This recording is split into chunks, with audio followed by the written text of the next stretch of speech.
स्वदेशी incredible SI news. हमारा pillar of focus है वो है कन्विक्शंस। हम लोगों ने शिकंजा इन पर कसने के लिए, जो हमारे आर्थिक अपराधी हैं उन पर शिकंजा कसने के लिए कन्विक्शंस पर भी हम लोग दूसरा फोकस बढ़ा रहे हैं। उसमें हमने हर सेक्टर पर एक फास्ट ट्रैक टीम बनाई है, जो सेक्टर प्रभारी के साथ मिलके, वहाँ के एसपीओ के साथ मिलके और डीएम और एसपी की मदद से कुछ जो चिन्हित किए गए केसेस हैं उनको फास्ट ट्रैक करेंगे, ताकि उनके ऊपर जल्दी गवाही करके हम लोग 4-6 महीने के अंदर उनमें कुछ कन्विक्शंस लाने का प्रयास करें। इसी प्रकार हेडक्वार्टर पर इन सबकी कार्रवाई को मॉनिटर करने के लिए एक ट्रायल मॉनिटरिंग टीम है, और जहां आवश्यकता होगी वहां के डीएम एसएसपी से हम लोग भी बात करेंगे, ताकि उनकी मॉनिटरिंग सेल की मीटिंग में इसके ऊपर स्पेशल एम्फेसिस दे करके हम कुछ कन्विक्शंस को फास्ट ट्रैक करवाएं। इसके लिए जो हम लोगों ने कुछ केसेस सेक्टर में आइडेंटिफाई किए हैं, जो लो हैंगिंग फ्रूट्स, हमने 14 गिरफ्तारियां की हैं। तो मतलब औसतन एक दिन में एक गिरफ्तारी।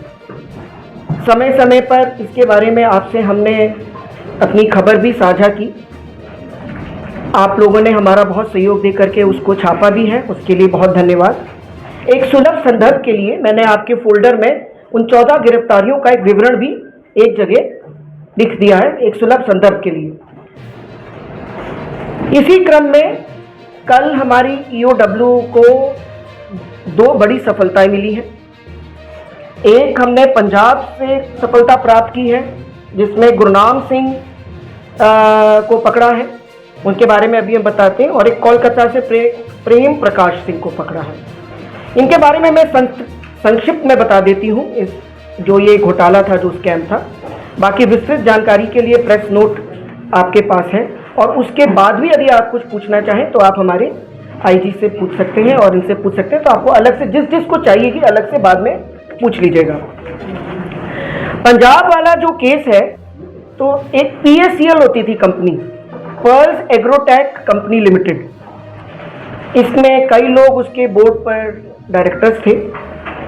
इस कंपनी ने अपना हेडक्वार्टर तो दिल्ली में किया था, लेकिन 10 अलग अलग प्रांतों प्रदेशों में इसने शाखाएं खोली थी।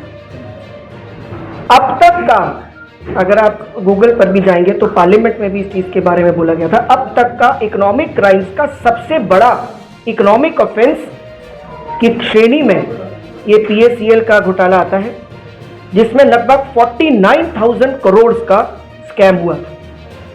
इसमें अफेक्टेड लोग जो हैं, अफेक्टेड पर्सन्स 5 करोड़ के लगभग हैं। इसमें प्रॉमिस किया जाता था इन्वेस्टर को कि आप हमारी कंपनी में इन्वेस्ट करिए, हम आपको उसके लिए एक लैंड प्लॉट देंगे या हम फार्म लैंड देंगे, और आपका मुनाफा हम दुगना तिगना करेंगे, जो इसने नहीं किया। इस स्कैम को सबसे पहले सेबी ने अनर्थ किया था। जो सेबी हमारी मॉनिटरिंग बॉडी है गवर्नमेंट ऑफ इंडिया की, उसने इस स्कैम को अनर्थ किया था, जिसमें CBI ने भी इसमें कुछ केस में इन्वेस्टिगेट किया। इसमें कितने मुकदमे दर्ज हुए हैं इन 10 प्रदेशों में, उसका एग्जैक्ट आंकड़ा मेरे पास इस समय नहीं है, क्योंकि अलग अलग प्रदेश। इसमें supreme court, honourable supreme court में भी एक रिटायर्ड जस्टिस लोधा की एक कमेटी बनाई थी टू ओवरसी की रिटर्न इन्वेस्टमेंट्स को रिटर्न करने के। मतलब जिस स्केल का था ये, मैं ये इसलिए बता रही हूँ कि ये किस स्केल का ये स्कैम था। तो इसमें जनपद जालौन में भी एक केस हमारे यहाँ दर्ज हुआ था। उसमें ये गुरनाम सिंह, जो वन ऑफ द डायरेक्टर्स थे, इनको हम लोगों ने पंजाब से पकड़ा। हमारी मुखबिरी थी, उस मुखबिरी के आधार पर इनको हमने पंजाब से पकड़ा, और ट्रांजिट रिमांड इनका मिल गया। इनको लेकर के जालौन में भर्ती कराया जा रहा है। ये हमारे लिए एक बहुत बड़ी एक उपलब्धि है, ये ईओडब्ल्यू उत्तर प्रदेश की। इसी प्रकार से दूसरी टीम हमारी गई हुई थी कोलकाता। तो कोलकाता में वी केयर मल्टी, वहां से हमने जिसको पकड़ा है उसका नाम है प्रेम प्रकाश सिंह। तो एक घोटाला हुआ था, V Care Multi Trade Private Limited एक कंपनी थी। ये क्या करती थी कि इन्वेस्टर्स को बोलती थी कि आपको जो इंश्योरेंस पॉलिसीज लेनी है, मान लीजिए रिलायंस की लेनी है, फॉर्च्यून की लेनी है, जिसकी भी लेनी, आप हमारे माध्यम से लीजिए, तो हम आपको इसका मुनाफा डबल कर देंगे और अतिरिक्त बेनिफिट्स भी देंगे, जैसे गाड़ी देंगे, कुछ करें, तो प्रलोभन देते थे। इस तरह की पॉन्जी स्कीम में लगभग 250 करोड़ का गबन हुआ है। कई जनपदों में इसके 27 से भी ज्यादा मुकदमे दर्ज हुए थे 2012 में। इसका मेन किंगपिन ये प्रेम प्रकाश था, जो कोलकाता में जाके रह रहा था।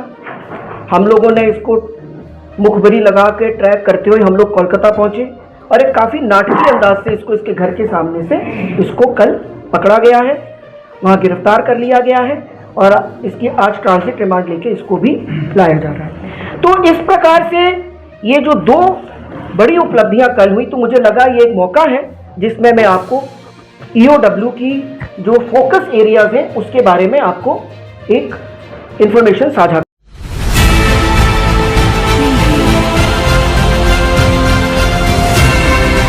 और नीचे जो वो सब्सक्राइब का बटन है ना, उसको हिट करो, जल्दी से करो सब्सक्राइब।